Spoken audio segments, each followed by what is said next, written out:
ਨਾਨਕਸ਼ਾਹੀ ਦਾਅਵੇ ਦੀ ਗੱਲ ਨੂੰ ਲੈ ਕੇ ਹਾਜ਼ਰ ਹੈ ਤੁਹਾਡਾ ਆਪਣਾ ਤਿੰਦਰਪਾਲ ਸਿੰਘ। ਅੱਜ ਗੱਲ ਕਰਾਂਗੇ ਨਾਨਕਸ਼ਾਹੀ ਹੈ ਕੀ, ਆਖਿਰ ਨਾਨਕਸ਼ਾਹੀ ਦਾਅਵਾ ਹੈ ਕੀ। ਨਾਨਕਸ਼ਾਹੀ ਸ਼ਬਦ ਸਾਨੂੰ ਬਾਬਾ ਬੰਦਾ ਸਿੰਘ ਬਹਾਦਰ ਦੇ ਸਮੇਂ ਕਾਲ ਵਿੱਚ ਨਾਨਕਸ਼ਾਹੀ ਸਿੱਕੇ ਤੋਂ ਨਾਨਕਸ਼ਾਹੀ ਮੋਹਰ ਤੱਕ ਪਹੁੰਚ ਕੇ ਨਾਨਕਸ਼ਾਹੀ ਪਾਤਸ਼ਾਹੀ ਨੂੰ ਸਿੱਖੀ 'ਚ ਸਥਾਪਿਤ ਕਰਦਾ ਹੈ। ਇਹ ਸ਼ਬਦ ਆਪਣੇ ਆਪ ਵਿੱਚ ਬਹੁਤ ਕੁਝ ਆਪਣੇ ਕਲੇਵੇ ਵਿੱਚ ਲੈ ਲੈਂਦਾ ਹੈ। ਠੀਕ ਉਵੇਂ ਹੀ ਜਿਵੇਂ ਸਮੁੰਦਰ ਦੇ ਪੂਰੇ ਖਾਸੇ ਨੂੰ ਇੱਕ ਬੂੰਦ ਉਸ ਦੀ ਇੱਕ ਬੂੰਦ ਪ੍ਰਗਟ ਕਰ ਦਿੰਦੀ ਹੈ, ਅਜਿਹੀ ਹੀ ਸਮੁੰਦਰ ਦੀ ਸਮੁੱਚੀ ਹਸਤੀ ਨੂੰ ਉਸ ਦੇ ਪਾਣੀ ਦੀ ਇੱਕ ਬੂੰਦ ਜਿਵੇਂ ਪ੍ਰਗਟ ਕਰਦੀ ਹੈ, ਉਵੇਂ ਹੀ ਗੁਰਮਤ ਪ੍ਰਣਾਲੀ ਦੇ 1469 ਤੋਂ ਲੈ ਕੇ 1699 ਤੱਕ ਤੇ 1699 ਤੋਂ ਲੈ ਕੇ 1708 ਤੱਕ ਦੇ ਸਮੁੱਚੇ ਵਿਕਾਸ ਨੂੰ ਨਾਨਕਸ਼ਾਹੀ ਸ਼ਬਦ ਪਰਿਭਾਸ਼ਿਤ ਕਰਦਾ। ਇਹ ਨਾਨਕਸ਼ਾਹੀ ਸ਼ਬਦ ਆਪਣੇ ਆਪ ਵਿੱਚ ਅਜਿਹੀ ਗੰਭੀਰਤਾ ਅਤੇ ਵਿਰਾਸਤ ਲੈ ਕੇ ਬੈਠਾ ਹੈ ਜਿਸ 'ਤੇ ਵਿਚਾਰ ਕਰਨੀ ਬੜੀ ਜ਼ਰੂਰੀ ਹੋ ਜਾਂਦੀ ਹੈ। ਆਓ ਵਿਚਾਰ ਕਰਨ ਤੋਂ ਪਹਿਲਾਂ ਆਪਸੀ ਸਾਂਝ ਪੈਦਾ ਕਰੀਏ। ਵਾਹਿਗੁਰੂ ਜੀ ਕਾ ਖਾਲਸਾ, ਵਾਹਿਗੁਰੂ ਜੀ ਕੀ ਫਤਿਹ। ਗੁਰੂ ਨਾਨਕ ਜੀ ਨੇ ਕਿਸ ਨਾਨਕਸ਼ਾਹੀ ਦਾਅਵੇ ਦੀ ਪੇਸ਼ਕਾਰੀ ਕੀਤੀ, ਬੜੀ ਵੱਡੀ ਗੱਲ ਹੈ। ਦਾਸ ਬੜੇ ਲੰਮੇ ਸਮੇਂ ਤੋਂ 1980 ਦੇ ਦਹਾਕੇ ਤੋਂ ਕੁਝ ਸ਼ਬਦਾਂ ਦਾ ਇਸਤੇਮਾਲ ਕਰਦਾ ਆ ਰਿਹਾ। ਉਹਨਾਂ ਸ਼ਬਦਾਂ ਵਿੱਚ ਜਿੱਥੇ ਨਾਨਕਸ਼ਾਹੀ ਸ਼ਬਦ ਹੈ ਉੱਥੇ ਦਾਸ ਨੇ ਸ਼ੁਰੂ ਕੀਤਾ ਖਾਲਸਤਾਈਤਾ। ਇਹਨਾਂ ਦੇ ਅਰਥ ਸਿੰਘ ਅਤੇ ਕੌਰ ਦੇ ਅਰਥ ਆਪਣੇ ਆਪ ਵਿੱਚ ਕਿਵੇਂ ਗੁਰਮਤ ਪ੍ਰਣਾਲੀ 'ਚ ਪਰਿਭਾਸ਼ਿਤ ਹੁੰਦੇ ਹਨ। ਉਸੇ ਵਿੱਚੋਂ ਹੀ ਇਹ ਸੋਚ ਨਿਕਲੀ ਕਿ ਨਾਨਕਸ਼ਾਹੀ ਨੂੰ ਵੀ ਸਮਝਣਾ ਚਾਹੀਦਾ। ਜਿਸ ਵੇਲੇ ਨਾਨਕਸ਼ਾਹੀ ਦਾਅਵੇ ਨੂੰ ਸਮਝਣ ਦੀ ਗੱਲ ਅੱਗੇ ਤੋਰੀ ਤਾਂ ਉਸ ਵਾਸਤੇ ਗੁਰੂ ਨਾਨਕ ਨੂੰ ਸਮਝਣਾ ਬਹੁਤ ਜ਼ਰੂਰੀ ਸੀ, ਤੇ ਗੁਰੂ ਨਾਨਕ ਨੇ ਹੀ ਗੁਰੂ ਨਾਨਕ ਦਾ ਨਾਨਕਸ਼ਾਹੀ ਦਾਅਵਾ ਸਮਝਾਇਆ। ਗੁਰੂ ਨਾਨਕ ਪਾਤਸ਼ਾਹ ਜੀ ਨੇ ਤੈਅ ਕਰਕੇ ਦਿੱਤਾ, ਨਾ ਹਮ ਹਿੰਦੂ ਨਾ ਮੁਸਲਮਾਨ। ਬੜਾ ਸਪਸ਼ਟ ਤੇ ਸਿੱਧੀ ਵਿਆਖਿਆ ਗੁਰੂ ਨਾਨਕ ਪਾਤਸ਼ਾਹ ਜੀ ਨੇ ਆਪਣੇ ਸਿੱਖ ਲਈ ਕਰ ਦਿੱਤੀ। ਨਿਚੋੜ ਕੱਢ ਹੁਕਮ ਦਿੱਤਾ, ਹਮਰਾ ਝਗੜਾ ਰਹਾ ਨਾ ਕੋਊ, ਪੰਡਤ ਮੁੱਲਾ ਛਾੜੇ ਦੂੰ। ਬੜੀ ਸਪਸ਼ਟ ਜਿਹੀ ਗੱਲ ਸਮਝਾ ਦਿੱਤੀ। ਇੰਜ ਪ੍ਰਭੁਤਾ ਧਾਰੀ ਸੁਤੰਤਰ ਆਡਰਾ ਵਿਲੱਖਣ ਸਿੱਖ ਦਾ ਧਰਮ ਅਤੇ ਉਸ ਧਰਮ ਦਾ ਸੰਸਕਾਰ ਜਨਮ ਲੈਂਦਾ ਹੈ, ਜਿਸ ਨੂੰ ਭਾਈ ਗੁਰਦਾਸ ਜੀ ਨੇ ਵਿਆਖਿਅਤ ਕੀਤਾ, ਮਾਰਿਆ ਸਿੱਕਾ ਜਗਤ ਵਿੱਚ ਨਾਨਕ ਰਾਜ ਚਲਾਇਆ, ਸਤ ਕੋਟ ਸਤਾਣੀ ਨੀਂਦ ਹੈ। ਬੜੀ ਸਪਸ਼ਟ ਤੇ ਸਿੱਧੀ ਗੱਲ ਸਾਡੇ ਸਾਹਮਣੇ ਪ੍ਰਗਟ ਕਰ ਦਿੱਤੀ। ਤੇ ਇੱਥੇ ਆ ਕੇ ਸਾਰੇ ਝਗੜੇ ਮੁਕਾ ਦਿੱਤੇ। ਹਮਰਾ ਝਗੜਾ ਰਹਾ ਨਾ ਕੋਊ, ਪੰਡਤ ਮੁੱਲਾ ਛਾੜੇ ਦਊ। ਜੋ ਪ੍ਰਚਲਿਤ ਸੀ ਸਾਰਾ ਕੁਝ ਛੱਡ ਦਿੱਤਾ ਤੇ ਉਸ ਦੀ ਥਾਂ ਤੇ ਨਵਾਂ ਸਥਾਪਿਤ ਕੀਤਾ। ਨਾਨਕਸ਼ਾਹੀ ਗੁਰੂ ਨਾਨਕ ਜੀ ਦੀ ਸਿੱਖੀ ਸਭਿਅਤਾ ਦੀ ਸਰਬ ਪੱਖੀ ਪ੍ਰਭੁਤਾ ਦੀ ਪਾਤਸ਼ਾਹੀ ਦਾ ਹਕੀਕੀ ਵਰਤਾਰਾ ਹੈ। ਇਹ ਪਾਤਸ਼ਾਹੀ ਦਾ ਹਕੀਕੀ ਵਰਤਾਰਾ ਹੈ। ਇਸ ਗੱਲ ਨੂੰ ਸਮਝ ਲੈਣਾ ਚਾਹੀਦਾ। ਜੋ ਨਾਨਕਵਾਦ ਨੂੰ ਨਾਨਕ ਪਾਤਸ਼ਾਹੀ ਪਾਤਸ਼ਾਹ, ਗੁਰਬਾਣੀ 'ਚ ਨਾਨਕ ਪਾਤਸ਼ਾਹੀ ਪਾਤਸ਼ਾਹ ਅਤੇ ਨਾਨਕ ਰਾਜ ਚਲਾਇਆ ਨੂੰ ਪਰਿਭਾਸ਼ਿਤ ਅਤੇ ਵਿਆਖਿਅਤ ਕਰਦਾ ਹੋਇਆ ਇਸ ਦਾ ਸਿੱਕੇਬੰਦ ਲਾਗੂਕਰਨ ਕਰਦਾ ਹੈ। ਨਾਨਕਸ਼ਾਹੀ ਸ਼ਬਦ ਸਿੱਖੀ ਅਤੇ ਸਿੱਖ ਸਭਿਅਤਾ ਦੀ ਸਰਬਪੱਖੀ ਪ੍ਰਭੁਤਾ ਦੀ ਪਾਤਸ਼ਾਹੀ ਦੇ ਰੋਲ ਮਾਡਲ ਦਾ ਹਕੀਕੀ ਦਾਅਵਾ ਹੈ। ਇਹ ਵੀ ਸਾਨੂੰ ਸਮਝ ਲੈਣਾ ਚਾਹੀਦਾ। ਇਹ ਹਕੀਕੀ ਦਾਅਵਾ ਹੈ, ਸ਼ਬਦੀ ਨਹੀਂ ਹੈ। ਇਹ ਹਕੀਕੀ ਹੈ ਜਿਹੜਾ ਪ੍ਰੈਕਟੀਕਲ ਵਿੱਚ ਵਿਆਪਤ ਹੋਇਆ ਹੈ। ਕਿਵੇਂ? ਆਖਿਰ गल इत्थे निबड़ेगी।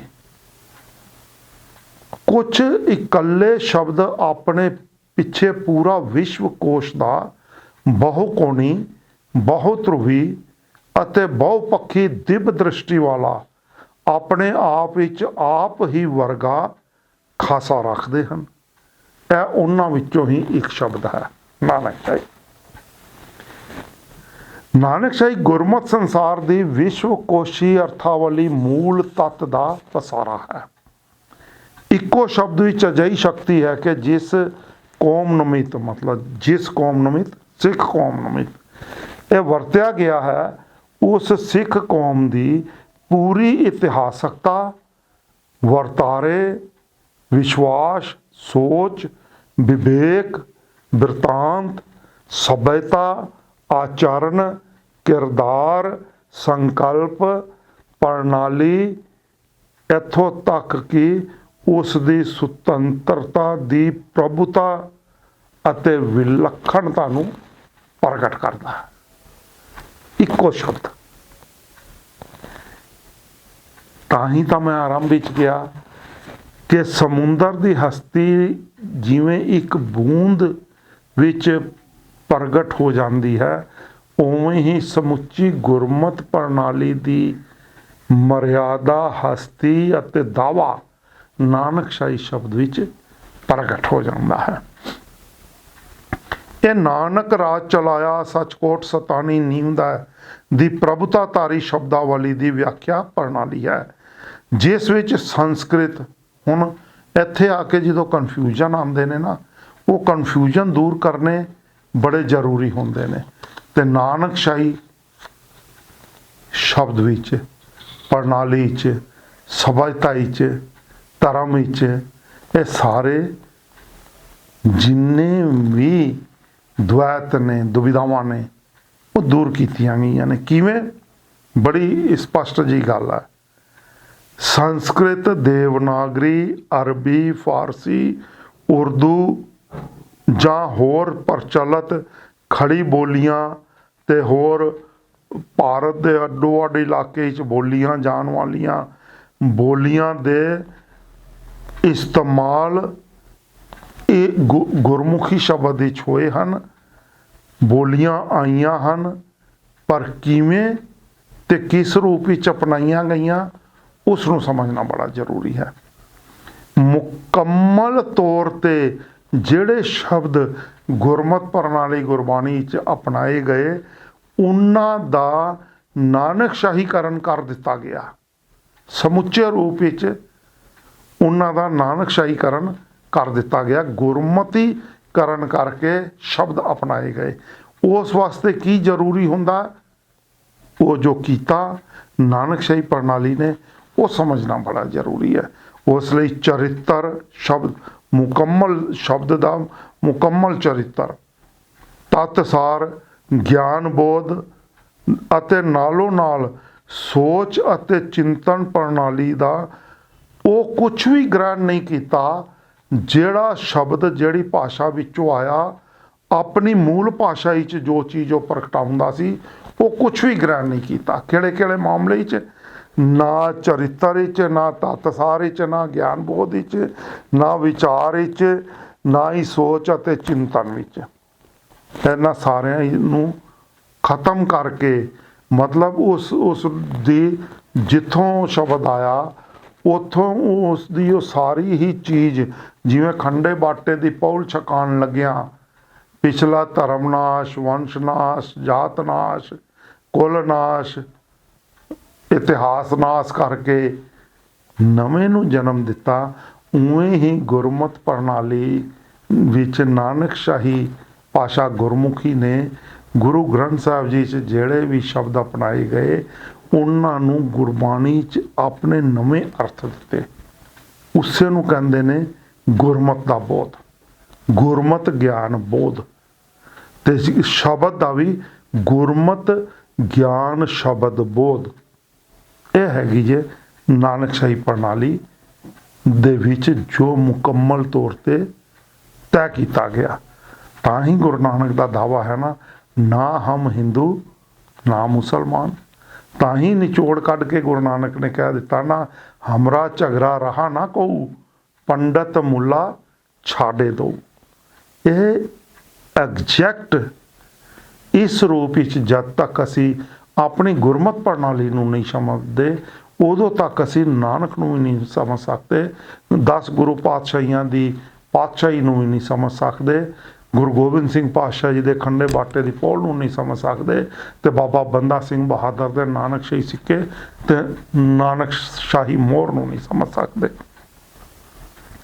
हुण कितनी वड्डी गल है, जे गुरबाणी विच ग्रहण कीते शब्दां दा मुकम्मल चरित्र तत्सार अते ज्ञान बोध दे नालों नाल सोच चिंतन प्रणाली दा विवेक अते आत्मक सुर नानकशाही गुरमतीकरण दे विच तब्दील करके अपनाया गया है, तो फिर उन्हां शब्दां दी व्याख्या उन्हां ही भाषावां दे शब्दकोश राहीं किवें कीती जा सकती है। इसका मतलब बड़ा स्पष्ट हो जाता है कि तुसी मुड़ तो गुरु नानक दे नानकशाही सिक्खी दा हिंदुत्वीकरण, ब्राह्मणीकरण, इस्लामकरण, बौद्धीकरण या कुछ होर करन वाले पासे तुल पैंदे हो।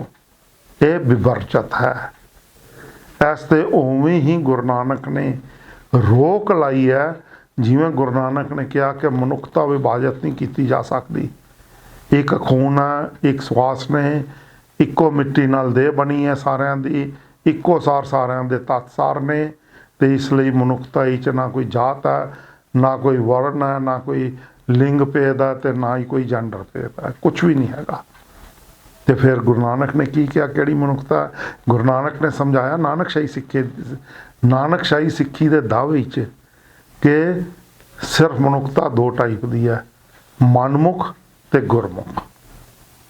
हुण तुसीं तय करना कि दोनों चों कित्थे रहना। मनमुख जिहड़ी हमेशा अपने मन के हिसाब नाल तय करते हैं कि असीं यही हाँ जो कुछ भी हाँ, ते गुरमुख जिहड़े गुरबाणी अनुसार तय करते हैं कि असी की हाँ।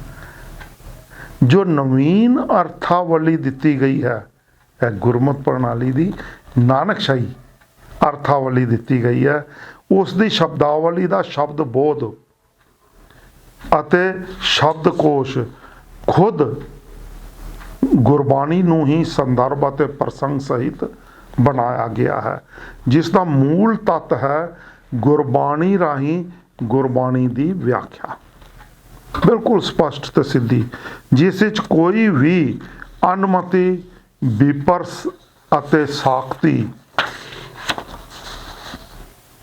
जां मनमति प्रभाव तिल मात्र भी ना होवे।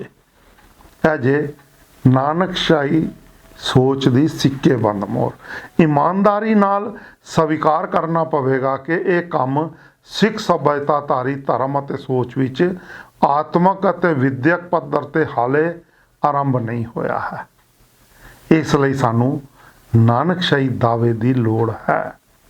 इसे लिए सानू नानकशाही प्रणाली नूं मुड़ सिखां विच प्रचलित करन, स्थापित करन, देन, समझाउण अते व्याख्यात करन दी एक संस्था चाहिदी है। इसे लिए ही नानकशाही ट्रस्ट का आरंभ किया गया। इसे लिए ही नानकशाही ट्रस्ट जिहड़ी कि पिंड टैंठल जिला पटियाला समाणा रोड ते सिर्फ इसे निमित्त काम करन लई वचनबद्ध की गई है। जदों असी ऐलानिया प्रचलित सब कुछ छड्ड दिता, गुरु नानक ने कहा नाम हिंदू ना मुसलमान, ऐलानिया प्रचलित जो चीज़ सी वो गुरु नानक ने सब कुछ त्याग दिती, तां प्रचलित मिथां ते मतां दी विचारधारा दे फलसफे अधीन गुरु नानक दी प्रणाली दी व्याख्या उन्ना ही दर्शना अधीन ते उन्ना ही शाब्दिक प्रणालियां दी अर्थावली च किवें कीता जा सकदा है, जो गुरु नानक नाल ही गुरु नानक दी अपनी निगाह विच बज्जर गुनाह है। ते गुरु नानक नाल अजिहा बज्जर गुनाह ਅਸੀਂ ਕਮਾਉਂਦੇ ਚਲੇ ਆ ਰਹੇ ਹਾਂ।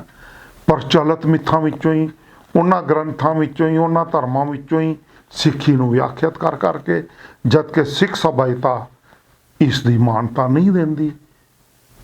1469 ਤੋਂ ਲੈ ਕੇ 1708 ਤੱਕ ਦੀ ਸਿੱਖ ਸਭਿਅਤਾ ਇਸ ਦੀ ਮਾਨਤਾ ਨਹੀਂ ਦਿੰਦੀ। ਇਹ ਤੇ ਫਿਰ ਉਸ ਤੋਂ ਬਾਅਦ 1716 ਤੱਕ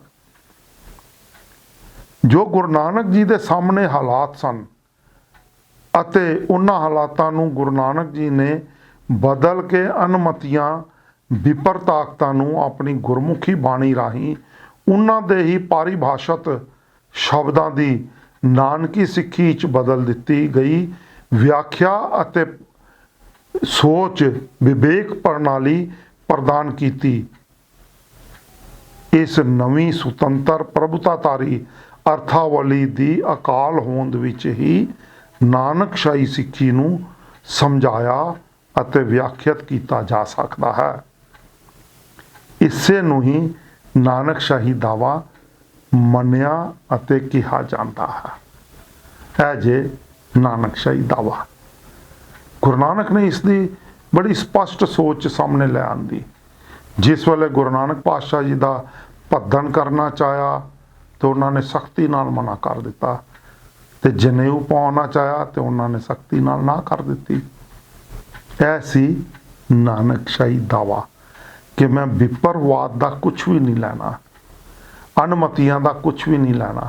ਮੈਂ ਤਾਂ ਅਕਾਲ ਪੁਰਖ ਤੋਂ ਉਸ ਦਾ ਸੁੱਤ ਬਣ ਕੇ ਨਾਨਕਸ਼ਾਹੀ ਅਕਾਲ ਪੁਰਖ ਦੀ ਹੋਂਦ ਦਾ ਨਾਨਕਸ਼ਾਹੀ ਦਾਵਾ ਲੈ ਕੇ ਆਇਆ ਹਾਂ, ਤੇ ਮੈਂ ਉਸ ਨਾਨਕਸ਼ਾਹੀ ਦਾਵੇ ਦੀ ਸਭਿਅਤਾ ਵਿਕਸਿਤ ਕਰਕੇ ਸੰਸਾਰ ਨੂੰ ਹਰ ਤਰੀਕੇ ਦੇ ਭਰਮ ਭੈ ਫਰੇਬ ਸਭ ਤੋਂ ਮੁਕਤ ਕਰ ਦੇਣਾ ਤੇ ਇੱਕ ਨਿਰੋਲ ਮਨੁੱਖਤਾ ਪੈਦਾ ਕਰਨੀ ਹੈ, ਨਿਰਮਲ ਮਨੁੱਖਤਾ ਪੈਦਾ ਕਰਨੀ ਹੈ।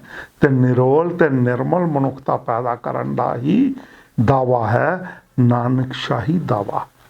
ਤੇ ਇਸ ਨਿਰੋਲ ਤੇ ਨਿਰਮਲ ਮਨੁੱਖਤਾ ਲਈ ਨਿਰੋਲ ਤੇ ਨਿਰਮਲ ਰੱਬੀ ਪਾਤਸ਼ਾਹੀ ਦੀ ਸਰਕਾਰ ਹੇਠਾਂ, ਸਿਸਟਮ ਹੇਠਾਂ ਮਨੁੱਖਤਾ ਨੂੰ ਵਿਉਂਤਣਾ, ਚਲਾਉਣਾ ਤੇ ਪ੍ਰਬੰਧਕੀ ਨਿਜ਼ਾਮ ਦੇਣਾ ਨਾਨਕਸ਼ਾਹੀ ਦਾਵੇ ਦਾ ਮੁੱਢਲਾ ਉਦੇਸ਼ ਹੈ। ਇਸ ਹਿੱਤ ਨਾਨਕਸ਼ਾਹੀ ਟਰਸਟ ਟੈਂਠਲ, ਜਿਵੇਂ ਮੈਂ ਤੁਹਾਨੂੰ ਪਹਿਲਾਂ ਕਿਹਾ, ਸਮਾਣਾ ਰੋਡ ਪਟਿਆਲਾ ਵਿਖੇ ਸਥਾਪਿਤ ਕੀਤਾ ਗਿਆ।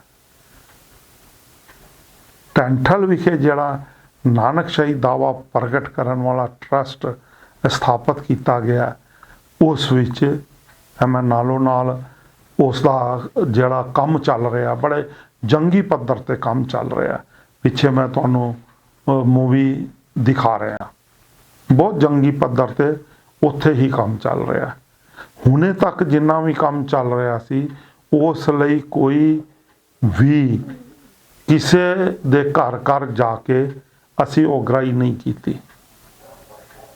ਸਾਡਾ ਸੀ ਕਿ ਸਿੱਖਾਂ ਵਿੱਚ ਇਹ ਬਹੁਤ ਜ਼ਿਆਦਾ ਬਦਨਾਮੀ ਦਾ ਵਾਇਸ ਬਣਾ ਦਿੱਤਾ ਗਿਆ ਕਿ ਹਰ ਕਾਰ ਸੇਵਾ ਵਾਲਾ ਜਾਂ ਹਰ ਨਿਰਮਾਣਕਾਰੀ, ਹਰ ਸੰਸਥਾ ਪਰਚੀਆਂ ਕਟਾ ਕੇ ਪਹਿਲਾਂ ਤੁਰ ਪੈਂਦੀ ਹੈ, ਬਾਅਦ ਵਿੱਚ ਉਹਨਾਂ ਸੰਸਥਾ ਵਿੱਚੋਂ ਬੜਿਆਂ ਦਾ ਨਾਮੋ ਨਿਸ਼ਾਨ ਵੀ ਪਤਾ ਨਹੀਂ ਚੱਲਦਾ, ਕੰਮ ਵੀ ਪਤਾ ਨਹੀਂ ਚੱਲਦਾ। ਅਸੀਂ ਇਹ ਬਦਨਾਮੀਆਂ ਆਪਣੇ ਮੱਥੇ ਤੇ ਨਹੀਂ ਸੀ ਲੈਣਾ ਚਾਹੁੰਦੇ। ਇਸ ਲਈ ਅਸੀਂ ਕੁਛ ਹੀ ਗੁਰਸਿੱਖਾਂ ਨੇ ਸੋਚਿਆ ਕਿ ਪਹਿਲਾਂ ਬਿਲਡਿੰਗ ਦਾ ਨਿਰਮਾਣ ਕਰੀਏ। ਇਹ ਬਿਲਡਿੰਗ ਦਾ ਨਿਰਮਾਣ ਪਿੱਛੇ ਤੁਸੀਂ ਦੇਖ ਰਹੇ ਹੋ, ਅੱਜ ਦੀ ਡੇਟ ਵਿੱਚ ਇੱਥੇ ਪਹੁੰਚ ਚੁੱਕਾ ਹੈ। ਇਹ ਤੁਹਾਡੇ ਸਾਹਮਣੇ ਚੱਲ ਰਿਹਾ, ਅੱਜ ਦੀ ਡੇਟ ਵਿੱਚ ਬਿਲਡਿੰਗ ਦਾ ਨਿਰਮਾਣ ਇੱਥੇ ਪਹੁੰਚ ਚੁੱਕਾ ਹੈ।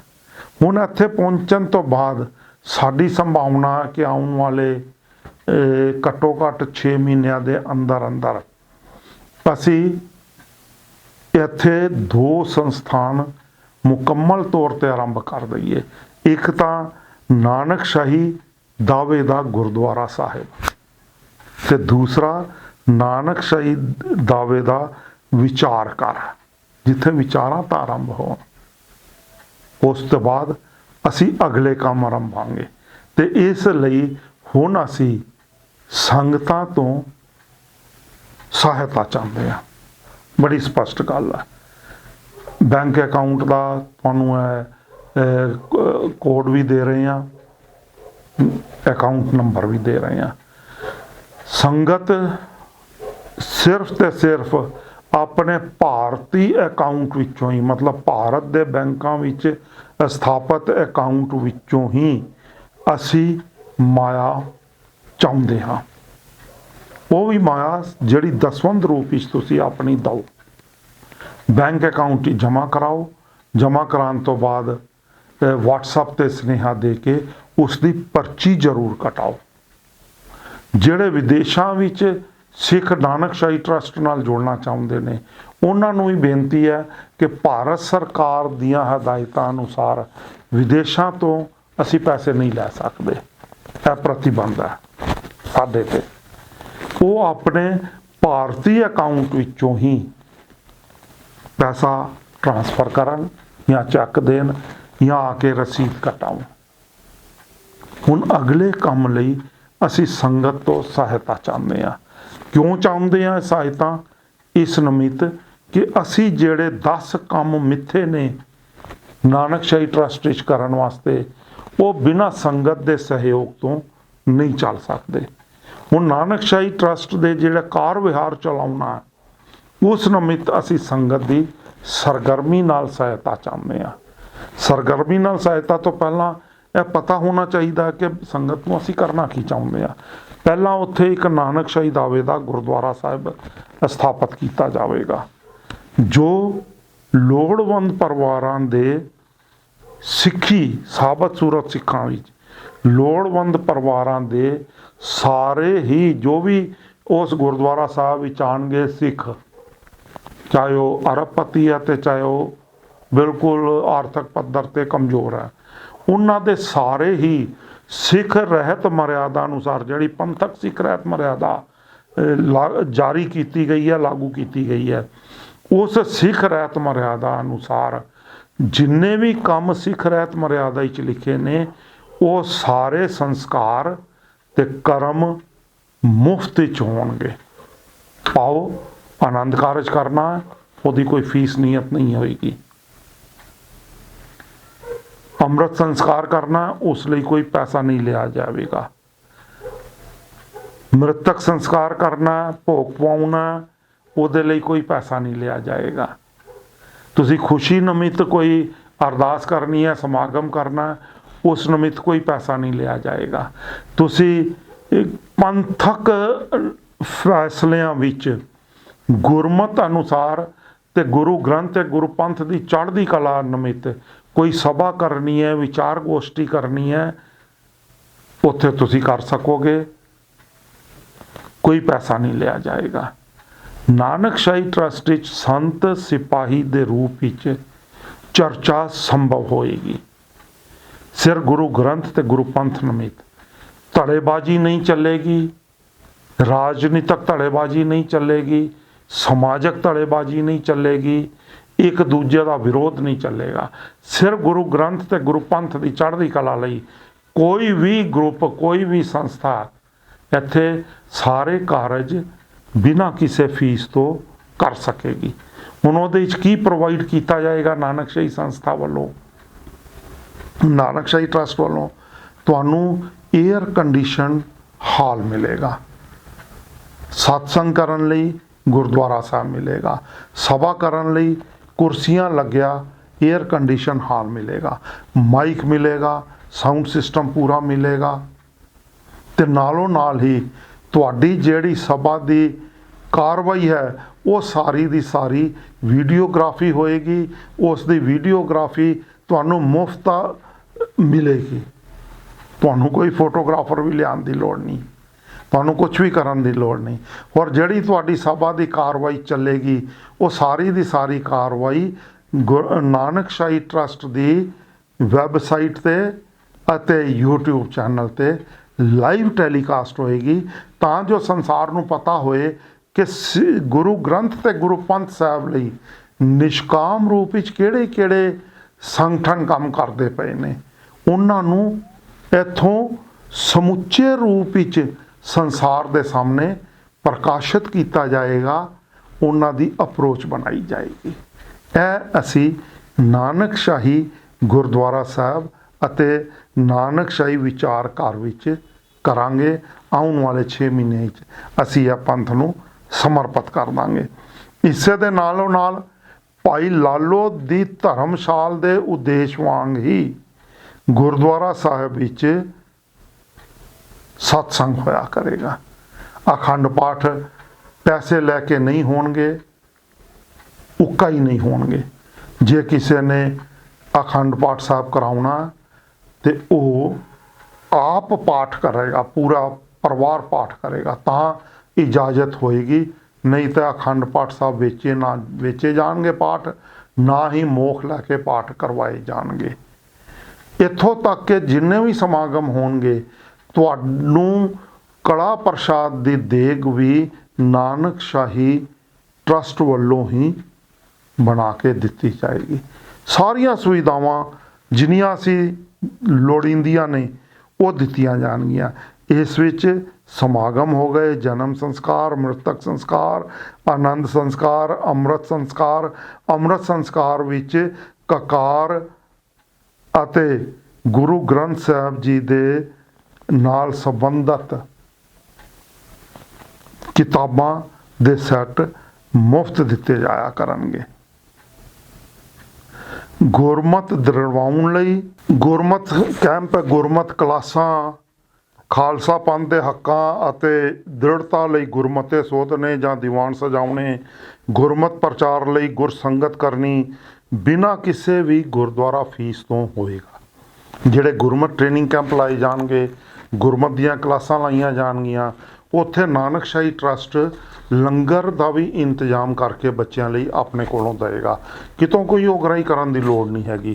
ਹਰ ਚੀਜ਼ ਤੁਹਾਨੂੰ ਇੱਕੋ ਛੱਤ ਹੇਠਾਂ ਮਿਲੇਗੀ। ਕਨਸੈਪਟ ਇਹ ਹੈਗਾ ਕਿ ਸਿੱਖ ਨੌਜਵਾਨਾਂ ਨੂੰ ਅਤੇ ਸਿੱਖਾਂ ਵਿੱਚ ਟੈਲੈਂਟਡ ਪਰਸਨਸ ਨੂੰ ਤੇ ਰਿਟਾਇਰਡ ਬੰਦਿਆਂ ਨੂੰ, ਸਿੱਖ ਰਿਟਾਇਰਡ ਆਫੀਸਰਸ ਨੂੰ ਇੱਕ ਅਜਿਹੀ ਛੱਤ ਪ੍ਰੋਵਾਈਡ ਕੀਤੀ ਜਾਏ ਜਿੱਥੇ ਉਹ ਆਪਣੀ ਹੁਨਰਮੰਦੀ ਦੀ, ਹੁਣ ਨਾਨਕਸ਼ਾਹੀ ਪ੍ਰਣਾਲੀ ਵਾਸਤੇ, ਗੁਰੂ ਨਾਨਕ ਵਾਸਤੇ ਆਪਣੀਆਂ ਹੁਨਰਮੰਦੀ ਦੇ ਹਿਸਾਬ ਨਾਲ ਸੇਵਾਵਾਂ ਦੇ ਕੇ ਸਿੱਖ ਕੌਮ ਲਈ ਕੁਝ ਅਜਿਹਾ ਮੀਲ ਪੱਥਰ ਕਾਇਮ ਕਰਨ ਜਿਹੜੇ ਕਿ ਹਲੇ ਤੱਕ ਨਹੀਂ ਹੋਇਆ। ਉਸ ਦਾ ਇਨਫਰਾਸਟ੍ਰਕਚਰ, ਉਸ ਦੇ ਪ੍ਰਾਇਮਰੀ ਟੂਲਸ, ਉਸ ਦੇ ਲੋੜੀਂਦਾ ਸਾਰੀਆਂ ਉਹਨਾਂ ਨੂੰ ਕਰਨ ਵਾਲਿਆਂ ਨੂੰ ਨਾਨਕਸ਼ਾਹੀ ਟਰਸਟ ਵੱਲੋਂ ਫ੍ਰੀ ਆਫ ਕਾਸਟ ਮਿਲਣਗੀਆਂ। ਪਰ ਉਸ ਲਈ ਜਿਹੜਾ ਬੰਦਾ ਜਿਹੜਾ ਕੰਮ ਕਰਨਾ ਚਾਹੁੰਦਾ ਉਹਨੂੰ ਆਪਣਾ ਪੂਰਾ ਪ੍ਰੋਫਾਰਮਾ ਪ੍ਰੋਜੈਕਟ ਦੀ ਡਿਟੇਲ ਦੇਣੀ ਹੋਏਗੀ ਜਿਹੜੀ ਟਰਸਟ ਪਾਸ ਕਰੇਗੀ, ਔਰ ਉਸ ਤੋਂ ਬਾਅਦ ਉਸੇ ਦੇ ਹਿਸਾਬ ਨਾਲ ਉਸ ਦਾ ਕੰਮ ਹੋਏਗਾ। ਜੇ ਕੁਝ ਲਿਖਣਾ ਚਾਹੁੰਦੇ ਨੇ, ਕੁਝ ਨਵਾਂ ਕਰਨਾ ਚਾਹੁੰਦੇ ਨੇ, ਇਤਿਹਾਸਕ ਗਲਤੀਆਂ ਨੂੰ ਕੱਢਣਾ ਚਾਹੁੰਦੇ ਨੇ, ਗੁਰਬਾਣੀ ਅਨੁਸਾਰ ਵਿਆਖਿਆ, ਗੱਲ ਨੂੰ ਪਹਿਲਾਂ ਸਮਝ ਲਿਆ ਜੇ, ਗੁਰਬਾਣੀ ਦੀ ਮੇਰੇ ਆ ਤੁਹਾਡੇ ਆ ਪ੍ਰੋਫੈਸਰ ਸਾਹਿਬ ਸਿੰਘ, ਵੀਰ ਸਿੰਘ ਜੀ ਦੇ ਹਿਸਾਬ ਨਾਲ ਨਹੀਂ, ਗੁਰਬਾਣੀ ਅਨੁਸਾਰ ਵਿਆਖਿਆ ਦੀ ਪਰੰਪਰਾ ਅਸੀਂ ਸ਼ੁਰੂ ਕਰਨਾ ਚਾਹੁੰਦੇ ਹਾਂ। ਜਿਹੜੇ ਵੀ ਪਰਸਨਸ ਉਹ ਕੰਮ ਕਰਨਾ ਚਾਹੁੰਦੇ ਨੇ ਨਾਨਕਸ਼ਾਹੀ ਟਰਸਟ ਨਾਲ ਜੁੜਨ। ਫੈਸਿਲਿਟੀ ਸਾਡੀਆਂ, ਕੰਮ ਤੁਹਾਡਾ, ਸੇਵਾ ਅਕਾਲ ਪੁਰਖ ਦੀ, ਤੇ ਉਸ ਨੂੰ ਅਸੀਂ ਛਪਾ ਕੇ ਆਪਣੇ ਖਰਚੇ ਤੇ ਦਵਾਂਗੇ। ਇਹ ਵੀ ਸਾਡੀ ਨਾਲ ਗਰੰਟੀ ਹੋਏਗੀ। ਇਹ ਕੰਮ ਨਾਨਕਸ਼ਾਹੀ ਟਰਸਟ ਇੱਕ ਮੁੱਢਲੇ ਰਿਸੋਰਸ ਵਜੋਂ ਕੰਮ, ਸਿੱਖ ਕੌਮ ਦੀ ਸਭ ਤੋਂ ਵੱਡੀ ਘਾਟ ਕੀ ਹੈ ਕਿ ਸਾਡੇ ਕੋਲ ਆਪਣੇ ਮੁੱਢਲੇ ਸਰੋਤ ਨਹੀਂ ਨੇ, ਮੁੱਢਲੇ ਸੰਦ ਨਹੀਂ ਨੇ ਰਿਸਰਚ ਲਈ ਵੀ। ਜਿਹੜੇ ਹਨ ਉਹਨਾਂ ਤੇ ਵੀ ਪ੍ਰੋਪਰ ਕੰਮ ਨਹੀਂ ਕੀਤਾ ਗਿਆ, ਜਾਂ ਸੰਸਕ੍ਰਿਤ ਦੇ ਹਿਸਾਬ ਨਾਲ, ਜਾਂ ਅਨਮਤੀਆਂ ਦੀਆਂ ਪ੍ਰਭਾਸ਼ਾਵਾਂ ਦੇ ਹਿਸਾਬ ਨਾਲ, ਜਾਂ ਅਨਮਤੀਆਂ ਦੇ ਅਰਥਾਂ ਦੇ ਹਿਸਾਬ ਨਾਲ ਕੀਤਾ ਗਿਆ। ਅਸੀਂ ਉਸ ਨੂੰ ਗੁਰੂ ਨਾਨਕ ਦੀ ਗੁਰਮਤ ਨਾਨਕਸ਼ਾਹੀ ਪ੍ਰਣਾਲੀ ਦੇ ਅਰਥਾਂ ਨਿਮਿਤ ਹੀ ਕਰਵਾਉਣਾ ਚਾਹੁੰਦੇ ਹਾਂ, ਜਿਸ ਦਾ ਟੀਚਾ ਨਾਨਕਸ਼ਾਹੀ ਟਰਸਟ ਹੈ। ਤੇ ਨਾਨਕਸ਼ਾਹੀ ਟਰਸਟ ਸਿੱਖ ਕੌਮ ਵਿੱਚ ਇਸ ਦਾ ਮੁੱਢਲਾ ਸਰੋਤ ਬਣ ਕੇ ਤੁਹਾਡੇ ਵਿੱਚ ਵਿਚਰਨਾ ਚਾਹੁੰਦਾ। ਐਸੇ ਢੰਗ ਨਾਲ ਅਸੀਂ ਨਾਨਕਸ਼ਾਹੀ ਵਿਚਾਰ ਕਰ ਜਿਹੜਾ ਲੈਕਚਰ ਹਾਲ ਹੋਏਗਾ ਉਹ ਵੀ ਆਰੰਭ ਕਰ ਦੇਵਾਂਗੇ ਅਗਲੇ 6 ਮਹੀਨਿਆਂ ਵਿੱਚ। ਇਹ ਗੁਰਦੁਆਰਾ ਸਾਹਿਬ ਦੀ ਬਿਲਡਿੰਗ ਤੁਹਾਡੇ ਸਾਹਮਣੇ ਆ, ਬਣ ਚੁੱਕੀ ਹੈ, ਹੁਣ ਇਹਦੀ ਫਿਨਿਸ਼ਿੰਗ ਫਾਈਨਲ ਹੈ। ਪਹਿਲੇ ਮੰਜ਼ਲ ਤੇ ਗੁਰਦੁਆਰਾ ਸਾਹਿਬ ਹੈ, ਉਸ ਦੇ ਹੇਠਾਂ ਨਾਨਕਸ਼ਾਹੀ ਵਿਚਾਰ ਘਰ ਹੈ ਜਿਹਦੇ 'ਚ ਗੋਸ਼ਟੀਆਂ ਤੇ ਰਿਸਰਚ ਦਾ ਕੰਮ ਤੇ ਹੋਰ ਸਾਰਾ ਹੋਏਗਾ। ਨਾਲ ਵਾਲੀ ਬਿਲਡਿੰਗ ਪ੍ਰਬੰਧਕੀ ਨਿਜ਼ਾਮ ਦੀ ਹੋਏਗੀ, ਹੋਸਟਲ ਹੋਏਗਾ, ਫਿਰ ਰਿਸਰਚਰਸ ਨੂੰ ਅਸੀਂ ਹੋਸਟਲ ਦਾਂਗੇ, ਹੋਸਟਲ ਦੀਆਂ ਸਾਰੀਆਂ ਫੈਸਿਲਿਟੀਜ਼ ਖਰਚੇ ਨਾਨਕਸ਼ਾਹੀ ਟਰਸਟ ਦੇ ਹੋਣਗੇ, ਕੰਪਿਊਟਰਾਈਜ਼ ਲੈਬ ਦਾਂਗੇ, ਕੰਪਿਊਟਰਾਈਜ਼ ਦਫ਼ਤਰ ਦਾਂਗੇ, ਇੱਕ ਬਹੁਤ ਵਧੀਆ ਮੁੱਢਲੇ ਸਰੋਤਾਂ ਦੀ ਵੀ ਤੇ ਹੋਰ ਕਿਤਾਬਾਂ ਦੀ ਵੀ ਲਾਇਬ੍ਰੇਰੀ ਦਾਂਗੇ, ਤਾਂ ਜੋ ਉੱਥੇ ਬੈਠ ਕੇ ਜਿਹੜੇ ਬੰਦੇ ਰਿਸਰਚ ਕਰਨਾ ਚਾਹੁੰਦੇ ਨੇ ਉੱਥੇ ਰਹਿ ਕੇ ਵੀ ਰਿਸਰਚ ਕਰ ਸਕਦੇ ਨੇ। ਉਮਰ ਦੀ ਕੋਈ ਹੱਦ ਨਹੀਂ ਹੋਏਗੀ, ਚਾਹੇ ਜਿੰਨੀ ਮਰਜ਼ੀ ਵਡੇਰੀ ਉਮਰ ਦਾ ਹੋਏ ਤੇ ਚਾਹੇ ਨੌਜਵਾਨ ਹੋਏ ਪੜ੍ਹਿਆ ਲਿਖਿਆ। ਆਪਣਾ ਪ੍ਰੋਜੈਕਟ ਸਾਨੂੰ ਸਬਮਿਟ ਕਰੇ, ਇਸ 'ਤੇ ਅਸੀਂ ਕੰਮ ਕਰਾਂਗੇ। ਟਾਈਮ ਲਿਮਿਟ ਹੋਏਗੀ, ਉਸ ਟਾਈਮ ਲਿਮਿਟ ਵਿੱਚ ਪ੍ਰੋਜੈਕਟ ਦੇਣਾ ਪਏਗਾ ਤੇ ਹਰ ਹਫਤੇ ਦਾ ਜਿੰਨਾ ਕੰਮ ਹੈਗਾ ਉਹਨੂੰ ਅਸੀਂ ਵੈਬਸਾਈਟ 'ਤੇ ਚਾੜਾਂਗੇ ਦੁਨੀਆ ਲਈ ਕਿ ਬਈ ਆਹ ਨੌਜਵਾਨ ਜਾਂ ਬਜ਼ੁਰਗ ਜਾਂ ਸਕਾਲਰ ਹੈ ਕੰਮ ਕਰ ਰਿਹਾ, ਹਫਤੇ 'ਚ ਉਹਨੇ ਇਹ ਕੀਤਾ, ਅਗਲੇ ਹਫਤੇ ਆ, ਅਗਲੇ ਹਫਤੇ ਆ। ਮੋਨੀਟਰਿੰਗ ਹੋਏਗੀ, ਟਾਈਮ ਬਾਉਂਡ ਪ੍ਰੋਗਰਾਮ ਹੋਏਗਾ ਤੇ ਉਸ ਨੂੰ ਟਾਈਮ ਬਾਉਂਡ ਜਿਸ ਵੇਲੇ ਕੰਪਲੀਟ ਹੋਏਗਾ ਛਪਾਇਆ ਵੀ ਜਾਏਗਾ ਤੇ ਤੁਹਾਡੇ ਨਾਂ 'ਤੇ ਦਿੱਤਾ ਵੀ ਜਾਏਗਾ। ਇਹ ਪ੍ਰਬੰਧ ਫਿਲਹਾਲ ਅਸੀਂ ਕਰ ਰਹੇ ਹਾਂ। ਇਹਨਾਂ ਪ੍ਰਬੰਧਾਂ ਵਿੱਚ ਹੀ ਅੱਗੇ ਜਾ ਕੇ ਜਿਸ ਵੇਲੇ ਸੈਕਿੰਡ ਬਲਾਕ ਅਸੀਂ ਕੰਪਲੀਟ ਕਰਾਂਗੇ ਉਹਦੇ ਵਿੱਚ ਅਸੀਂ ਪੂਰਾ ਇੱਕ ਸਟੂਡੀਓ ਦਾਂਗੇ। ਇਸ ਸਟੂਡੀਓ ਵਿੱਚ ਵਧੀਆ ਕੈਮਰੇ, ਹਰ ਚੀਜ਼ ਫਿਲਮਾਂਕਣ ਲਈ ਹੋਏਗੀ, ਐਡੀਟਿੰਗ ਰੂਮ ਸਾਰਾ ਸੈਪਰੇਟ, ਵਧੀਆ ਕੰਪਿਊਟਰਾਂ 'ਤੇ ਜਿਨ੍ਹਾਂ 'ਤੇ ਫਿਲਮਾਂ ਐਡਿਟ ਹੁੰਦੀਆਂ ਨੇ ਉਹ ਮੈਕ ਕੰਪਿਊਟਰਸ 'ਤੇ ਅਸੀਂ ਉਹਨਾਂ ਨੂੰ ਦਾਂਗੇ, ਤਾਂ ਜੋ ਸਿੱਖ ਕੌਮ ਲਈ ਉਹ 3 ਮਿੰਟ ਤੋਂ ਲੈ ਕੇ 7 ਮਿੰਟ ਤੱਕ ਦੀਆਂ ਜਿਹੜੇ ਵੀ ਫਿਲਮਕਾਰ, ਜਿਹੜੇ ਵੀ ਨੌਜਵਾਨ ਫਿਲਮਾਂ ਬਣਾਉਣਾ ਚਾਹੁੰਦੇ ਨੇ, ਇਹ ਸਕ੍ਰਿਪਟ ਸਾਡੇ ਤੋਂ ਪ੍ਰਵਾਨ ਕਰਵਾਈ ਜਾਏਗੀ। ਗੁਰੂ ਨਾਨਕ ਦੀ ਨਾਨਕਸ਼ਾਹੀ ਪਾਤਸ਼ਾਹੀ ਦੇ ਦਾਅਵੇ ਵਾਸਤੇ ਏਜੰਡਾ ਇੱਕੋ ਰਹੇਗਾ, ਗੁਰਮਤ ਦੀ ਪ੍ਰਣਾਲੀ ਵਾਸਤੇ ਏਜੰਡਾ ਬਿਲਕੁਲ ਇੱਕੋ ਹੋਏਗਾ, ਗੁਰਮਤ ਦੇ ਨੂੰ ਡਿਫਾਈਨ ਕਰਨ ਵਾਸਤੇ ਅਤੇ ਆਚਰਣ ਦੇ ਤੇ ਚਰਿੱਤਰ ਦੇ ਨਿਰਮਾਣ ਵਾਸਤੇ, ਸਿੱਖ ਸਭਿਅਤਾ ਦੇ ਫੈਲਾਅ ਵਾਸਤੇ। ਇਹ ਏਜੰਡਿਆਂ 'ਤੇ ਅਸੀਂ ਆਰੰਭ ਵਿੱਚ ਫਿਲਮਾਂ ਬਣਵਾਉਣੀਆਂ ਸ਼ੁਰੂ ਕਰਾਂਗੇ। ਖਰਚੇ ਸਾਡੇ ਹੋਣਗੇ, ਅਸੀਂ ਉਹਨਾਂ ਦੇ ਸਮੁੱਚੇ ਖਰਚੇ ਦਾਂਗੇ। ਫਿਲਮ ਸਕ੍ਰਿਪਟ ਤੁਸੀਂ ਤਿਆਰ ਕਰਕੇ ਉਸ 'ਤੇ ਕੰਮ ਕਰੋਗੇ, ਜਿਹੜੇ ਉਹਦੇ ਵਿੱਚ ਕਰੈਕਟਰ ਹੋਣਗੇ ਅਸੀਂ ਉਹਨਾਂ ਨੂੰ ਵੀ ਖਰਚਾ ਦਾਂਗੇ, ਫ੍ਰੀ ਨਹੀਂ ਕਰਾਵਾਂਗੇ।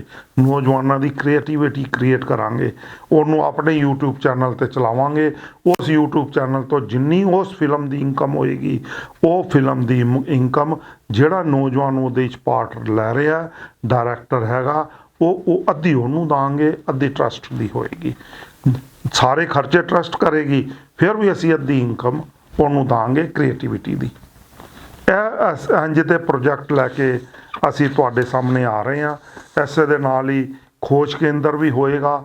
ਖੋਜ ਕੇਂਦਰ ਵਿੱਚ ਨਵੇਂ ਖੋਜਾਂ ਹੋਣਗੀਆਂ। ਲਾਇਬ੍ਰੇਰੀ ਦਾ ਨਾਂ ਅਸੀਂ ਨਾਨਕਸ਼ਾਹੀ ਕਿਤਾਬ ਘਰ ਰੱਖ ਰਹੇ ਹਾਂ। ਨਾਨਕਸ਼ਾਹੀ ਹਵਾਲਾ ਲਾਇਬ੍ਰੇਰੀ ਹੋਏਗੀ ਡਿਜੀਟਲ, ਜਿਹਦੇ ਸਾਰੇ ਪੁਰਾਤਨ ਗ੍ਰੰਥ ਤੇ ਹੋਰ ਚੀਜ਼ਾਂ ਅਸੀਂ ਰੱਖਾਂਗੇ ਉਹਨਾਂ ਦੇ ਸਹੀ ਸਰੋਤ ਵਾਸਤੇ। ਮੀਡੀਆ ਹਾਊਸ ਹੋਏਗਾ। ਮੀਡੀਆ ਹਾਊਸ ਵਿੱਚ ਜਿੱਥੇ ਮੈਂ ਫਿਲਮਾਂ ਦੀ ਗੱਲ ਕੀਤੀ ਹੈ, ਹੋਰ ਵੀ ਚੀਜ਼ਾਂ ਮੀਡੀਆ ਹਾਊਸ ਵਿੱਚ ਕੀਤੀਆਂ ਜਾਣਗੀਆਂ। ਇਸ ਤੋਂ ਇਲਾਵਾ ਇੱਕ ਹੋਰ ਬਹੁਤ ਵੱਡਾ ਕੰਮ ਅਸੀਂ ਨਾਨਕਸ਼ਾਹੀ ਟਰਸਟ ਵਿੱਚ ਨਿਰਧਾਰਤ ਕੀਤਾ, ਉਹ ਹੈਗਾ ਨਾਨਕਸ਼ਾਹੀ ਪਹਿਰੇਦਾਰੀ। ਸਿੱਖ ਕੌਮ ਵਿੱਚ ਸਮੁੱਚੇ ਸੰਸਾਰ ਵਿੱਚ ਬਹੁਤ ਜ਼ਿਆਦਾ ਗੁਰਮਤ ਪ੍ਰਣਾਲੀ ਤੇ ਇਤਿਹਾਸ ਤੇ ਸਿੱਖਾਂ ਤੇ ਅਣਮਤੀਏ ਜਾਂ ਹੋਰ ਲੋਕ ਕੁਛ ਮਿੱਥ ਕੇ ਵੀ ਅਟੈਕ ਕਰਦੇ ਨੇ, ਮਿਸ ਇਨਫੋਰਮੇਸ਼ਨ ਦਿੰਦੇ ਨੇ। ਉਸ ਦੀ ਨਾਨਕਸ਼ਾਹੀ ਟਰਸਟ ਪੂਰੀ ਦੁਨੀਆ ਵਿੱਚ ਪਹਿਰੇਦਾਰੀ ਕਰੇਗੀ। ਜਿਹੜੀ ਵੀ ਚੀਜ਼ ਨਾਨਕਸ਼ਾਹੀ ਟਰਸਟ ਦੇ ਖਿਆਲ ਵਿੱਚ ਲਿਆਈ ਜਾਏਗੀ, ਸੰਗਿਆਨ ਵਿੱਚ ਲਿਆਈ ਜਾਏਗੀ ਪੂਰੀ ਦੁਨੀਆ ਤੋਂ, ਉਹ ਚੀਜ਼ ਜਦੋਂ ਸਾਨੂੰ ਪੇਸ਼ ਕਰ ਦਿੱਤੀ ਜਾਏਗੀ, ਕਿਉਂਕਿ ਇਹਦੇ 'ਚ ਤੁਹਾਨੂੰ ਹੈਲਪਰ ਬਣਨਾ ਪਏਗਾ, ਅੰਬੈਸਡਰ ਬਣਨਾ ਪਏਗਾ। ਹਰ ਚੀਜ਼ ਅਸੀਂ ਆਪ ਤਾਂ ਨਹੀਂ ਫੜ ਸਕਦੇ, ਸੰਗਤ ਫੜੇਗੀ, ਸਾਨੂੰ ਭੇਜੇਗੀ, ਅਸੀਂ ਉਸ ਦੇ ਜਵਾਬ ਪੇਸ਼ ਕਰਾਂਗੇ। ਸਾਡੇ ਕੋਲ ਅੱਜ ਤੱਕ ਕੋਈ ਜਵਾਬ ਦੇਣ ਵਾਲੀ ਸੰਸਥਾ ਨਹੀਂ ਹੈ, ਵਿਦਵਾਨ ਨਹੀਂ ਹੈ। ਅਸੀਂ ਇਹ ਪਹਿਰੇਦਾਰੀ ਨਾਨਕਸ਼ਾਹੀ ਟਰਸਟ ਵੱਲੋਂ ਕਰਾਂਗੇ। ਇਹਨਾਂ ਸਾਰੇ ਕੰਮਾਂ ਲਈ ਅਸੀਂ ਤੁਹਾਡੇ ਤੋਂ ਸਹਿਯੋਗ ਚਾਹੁੰਦੇ ਹਾਂ। ਸਹਿਯੋਗ ਕਰਨ ਦਾ ਤਰੀਕਾ ਕੀ ਹੈ? ਅਸੀਂ ਕੋਈ ਵੀ ਐਸਾ ਕੰਮ ਨਹੀਂ ਕਰਨਾ ਚਾਹੁੰਦੇ ਜਿਹੜਾ ਕਿ ਇਨਲੀਗਲ ਹੋਏ, ਪਹਿਲੀ ਗੱਲ। ਦੂਸਰੀ, ਅਸੰਵਿਧਾਨਕ ਕੰਮ ਅਸੀਂ ਕੋਈ ਨਹੀਂ ਕਰਨਾ। ਤੀਸਰਾ, ਗੈਰ ਸਮਾਜੀ ਕੰਮ ਅਸੀਂ ਕੋਈ ਨਹੀਂ ਕਰਨਾ। ਅਸੀਂ ਹਰ ਚੀਜ਼ ਇੱਕ ਚਰਿੱਤਰ ਨਿਰਮਾਣ ਅਤੇ ਕਾਇਦੇ ਤੇ ਅਨੁਸ਼ਾਸਨ ਵਿੱਚ ਕਰਨੀ ਹੈ। ਉਸ ਵਾਸਤੇ ਤੁਸੀਂ ਸਾਡੇ ਨਾਲ ਸਹਿਯੋਗੀ ਕਿਵੇਂ ਬਣ ਸਕਦੇ ਹੋ? ਸਭ ਤੋਂ ਪਹਿਲਾ ਸਹਿਯੋਗ ਹੈਗਾ ਕਿ ਸਾਡੇ ਨਾਲ ਤੁਸੀਂ ਸਲਾਹਕਾਰ ਮੈਂਬਰ ਦੇ ਤੌਰ ਤੇ ਜੁੜੋ।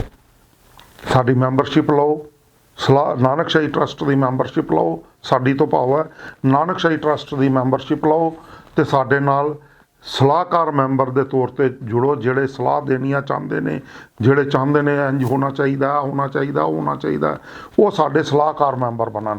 ਸਾਡੇ ਸਲਾਹਕਾਰ ਮੈਂਬਰ ਦੇ ਦਸਵੰਧ ਹੈਗਾ ਸਾਲ ਦਾ 12,000 ਰੁਪਈਏ। ਉਹ ਇਕੱਠਾ ਦੇ ਸਕਦੇ ਹੋ, ਨਹੀਂ ਤੇ ਪ੍ਰਤੀ ਮਹੀਨਾ 1000 ਰੁਪਈਏ। ਜੇ ਸਾਡੇ ਨਾਲ 100 ਸਲਾਹਕਾਰ ਵੀ ਜੁੜਦੇ ਨੇ ਤੇ ਉਹ ਸਲਾਹਕਾਰਾਂ ਦਾ ਇੱਕ ਥਿੰਕ ਟੈਂਕ ਵੀ ਬਣਦਾ ਤੇ ਉਹਨਾਂ ਨੂੰ ਦਸਵੰਧ ਵੀ ਦੇਣਾ ਪੈਣਾ। ਸਾਲ ਦਾ 12,000 ਜਾਂ ਮਹੀਨੇ ਦਾ 1000 ਰੁਪਈਆ ਕਰਕੇ।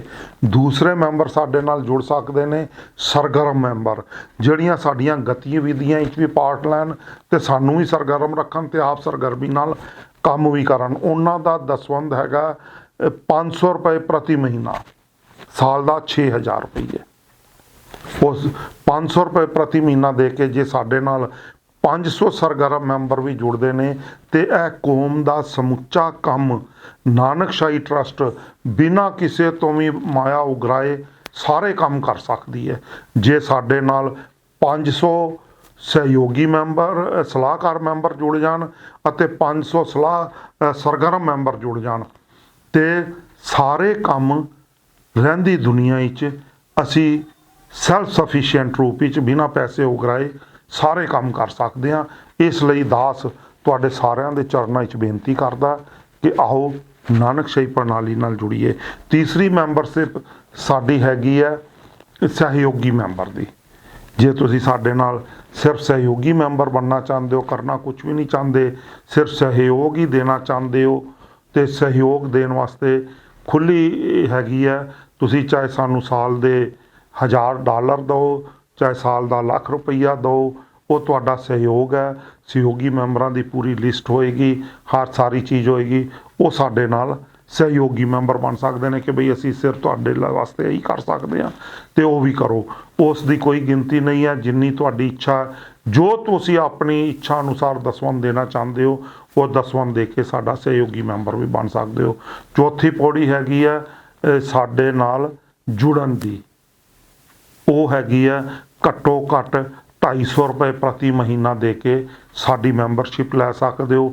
ਜੇ ਸਾਡੇ ਨਾਲ 250 ਰੁਪਈਆ ਪ੍ਰਤੀ ਮਹੀਨਾ ਦੇ ਕੇ ਮੈਂਬਰਸ਼ਿਪ ਵਿੱਚ 1000 ਬੰਦਾ ਵੀ ਜੁੜਦਾ ਹੈ ਤਾਂ ਅਸੀਂ ਮੰਨਦੇ ਹਾਂ ਕਿ ਫਿਰ ਗੁਰੂ ਨਾਨਕ ਦਾ ਨਾਨਕ ਨਾਮ ਲੇਵਾ 1000 ਬੰਦਾ ਜਿਹੜਾ 250 ਰੁਪਏ ਸਾਨੂੰ ਦਸਵੰਧ ਦੇ ਕੇ ਮਹੀਨੇ ਦਾ ਜੁੜਦਾ ਹੈ, ਉਹ ਪੂਰੇ ਸੰਸਾਰ ਵਿੱਚ ਕੋਈ ਨਾ ਕੋਈ ਰੰਗ ਲਿਆ ਦੇਗਾ।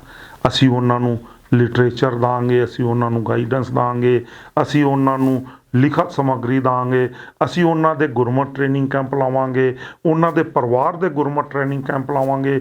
ਉਹੀ 250 ਰੁਪਏ ਵਿੱਚੋਂ ਹੀ ਅਸੀਂ ਸਾਰਾ ਕੁਛ ਉਹਨਾਂ 'ਤੇ ਹੀ ਰਿਟਰਨ ਦਾਂਗੇ, ਉਹਨਾਂ ਦੀ ਫੈਮਿਲੀਜ਼ ਨੂੰ ਦਾਂਗੇ, ਬੱਚਿਆਂ ਦੀਆਂ ਕਲਾਸਾਂ ਲਾਵਾਂਗੇ, ਪੈਰੈਂਟਸ ਦੀਆਂ ਕਲਾਸਾਂ ਲਾਵਾਂਗੇ, ਇਤਿਹਾਸ ਦੀ ਸਾਰੀ ਜਾਣਕਾਰੀ ਦੇਵਾਂਗੇ। ਉਸ ਫਿਰ ਉਹਨਾਂ ਮੈਂਬਰਾਂ ਵਿੱਚੋਂ ਸਾਡੇ ਵਾਸਤੇ ਹੋਏਗਾ। 1000 ਦੀ ਮੈਂਬਰਸ਼ਿਪ ਪੂਰੀ ਕਰਾਉਣੀ ਕੋਈ ਔਖੀ ਕੰਮ ਨਹੀਂ ਹੈ। 250 ਰੁਪਏ ਦੇ ਕੇ ਸੰਗਤ ਨੂੰ ਇਸ ਕੰਮ ਵਾਸਤੇ ਵਹੀਰਾਂ ਕੱਤ ਕੇ ਸਾਡੇ ਨਾਲ ਸਹਿਯੋਗ ਕਰਨਾ ਚਾਹੀਦਾ। ਦੀ ਆਪ ਸਾਰਿਆਂ ਨੂੰ ਅਪੀਲ ਹੈ, ਨਾਨਕਸ਼ਾਹੀ ਟਰਸਟ ਨੂੰ ਜਿਹੜੇ ਸਰਗਰਮ ਹੋ ਕੇ ਸ਼ਖਸੀਅਤਾਂ ਚਲਾਉਣਗੀਆਂ ਉਹਨਾਂ ਹੀ ਸੁਖਵਿੰਦਰ ਸਿੰਘ ਨਾਥੇਵਾਲ, ਉਹਨਾਂ ਦੀ ਆ ਮੈਂ ਤੁਹਾਨੂੰ ਫੋਟੋ ਦਿਖਾ ਰਿਹਾ, ਇੰਦਰਜੀਤ ਕੌਰ ਭੈਣ ਉਹਨਾਂ ਦੀ ਆ ਫੋਟੋ ਹੈਗੀ ਹੈ। ਉਹ ਸੁਖਵਿੰਦਰ ਸਿੰਘ ਨਾਥੇਵਾਲ ਜੀ ਪ੍ਰਧਾਨ ਨੇ, ਭੈਣ ਇੰਦਰਜੀਤ ਕੌਰ ਜੀ ਮੀਤ ਪ੍ਰਧਾਨ ਨੇ, ਸਰਦਾਰ ਪਰਮਿੰਦਰ ਸਿੰਘ ਸ਼ੌਂਕੀ, ਡਾਕਟਰ ਪਰਮਿੰਦਰ ਸਿੰਘ ਸ਼ੌਂਕੀ ਕਹਿਣਾ ਚਾਹੀਦਾ, ਡਾਕਟਰ ਪਰਮਿੰਦਰ ਸਿੰਘ ਸ਼ੌਂਕੀ ਇਸ ਦੇ ਸਾਰੇ ਦੇ ਚੇਅਰਮੈਨ ਹੋਣਗੇ। ਸਰਦਾਰ ਜਗਦੀਪ ਸਿੰਘ ਜੀ ਆਨਰਰੀ ਸਕੱਤਰ ਹੋਣਗੇ ਅਤੇ ਬੇਟੀ ਸਿਮਰਨਜੀਤ ਕੌਰ ਖਜ਼ਾਨਚੀ ਨੇ। ਇਹ ਟਰਸਟ ਦੀ ਇੱਕ ਰੂਪਰੇਖਾ ਹੈ ਜਿਹੜੇ ਕਿ ਸਾਰੇ ਮਿਲ ਕੇ ਸਾਰੇ ਫੈਸਲੇ ਲੈਣਗੇ। ਇਹਨਾਂ ਵਿੱਚ ਦਾਸ ਫੈਸਲੇ ਲੈਣ ਵਾਲਿਆਂ ਵਿੱਚ ਨਹੀਂ ਹੈ। ਅਸੀਂ ਸਿਰਫ ਸਹਿਯੋਗੀਆਂ ਹੀ ਚਾਂ ਤੇ ਜਿਹੜੇ ਸਹਿਯੋਗੀ ਨੇ ਉਹ ਬੀਬੀ ਕਮਲਜੀਤ ਕੌਰ, ਸਰਦਾਰ ਕੁਲਬੀਰ ਸਿੰਘ ਜੀ ਅਤੇ ਦਾਸ ਹੋਏਗਾ। ਇਸ ਦੇ ਇੱਕ ਲੀਗਲ ਐਡਵਾਈਜ਼ਰ ਵੀ ਨੇ ਪੰਜਾਬ ਹਰਿਆਣਾ ਹਾਈ ਕੋਰਟ ਦੇ ਵਕੀਲ ਨੌਜਵਾਨ ਵਕੀਲ ਸਰਦਾਰ ਜੁਝਾਰ ਸਿੰਘ ਜੀ। ਇਹ ਮੈਂ ਉਹਨਾਂ ਦੀ ਤੁਹਾਨੂੰ ਫੋਟੋ ਦੇ ਰਿਹਾ। ਇਹ ਸਾਰੇ ਸਿੰਘ ਮਿਲ ਕੇ ਕੰਮ ਨੂੰ ਆਰੰਭ ਕਰ ਰਹੇ ਨੇ।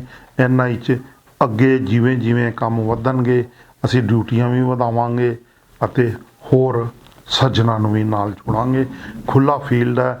ਆਓ ਜਿੰਨੇ ਵੀ ਕੌਮ ਵਿੱਚ ਰਿਟਾਇਰਡ ਪਰਸਨ ਨੇ, ਹੁਨਰਮੰਦ ਲੋਕ ਨੇ, ਉਹ ਆਪਣੀ ਸਵੈ ਇੱਛਾ ਨਾਲ ਨਾਨਕਸ਼ਾਹੀ ਟਰੱਸਟ ਨਾਲ ਜੁੜਨ। ਈਮੇਲ ਨੰਬਰ ਮੈਂ ਤੁਹਾਨੂੰ ਦੇ ਰਿਹਾ। ਇਸ ਈਮੇਲ ਤੇ ਈਮੇਲ ਕਰਕੇ ਤੁਸੀਂ ਆਪਣੀ ਰਜਿਸਟ੍ਰੇਸ਼ਨ ਕਰਾਓ। nanakshai.in ਸਾਡੀ ਵੈਬਸਾਈਟ ਹੈ।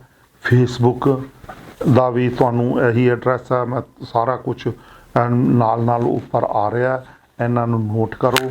ਤੇ ਨਾਨਕਸ਼ਾਹੀ ਟਰੱਸਟ ਦੀ ਨਾਨਕਸ਼ਾਹੀ ਪਾਤਸ਼ਾਹੀ ਦੇ ਦਾਅਵੇ ਲਈ ਆਓ ਮਿਲ ਕੇ ਹਮਲਾ ਮਾਰੀਏ।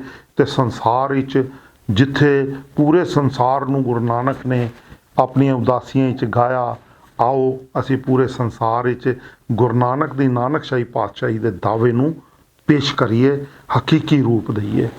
ਇੰਨੀ ਬੇਨਤੀ ਹੈ। ਇਸ ਬੇਨਤੀ ਨੂੰ ਪ੍ਰਵਾਨ ਕਰਿਆ ਜੇ। ਵਾਧਾ ਘਾਟਾ ਅੱਖਰਾਂ ਲਈ ਸਕੀਮਾਂ ਦਾ ਜਾ ਚਕਾਂ।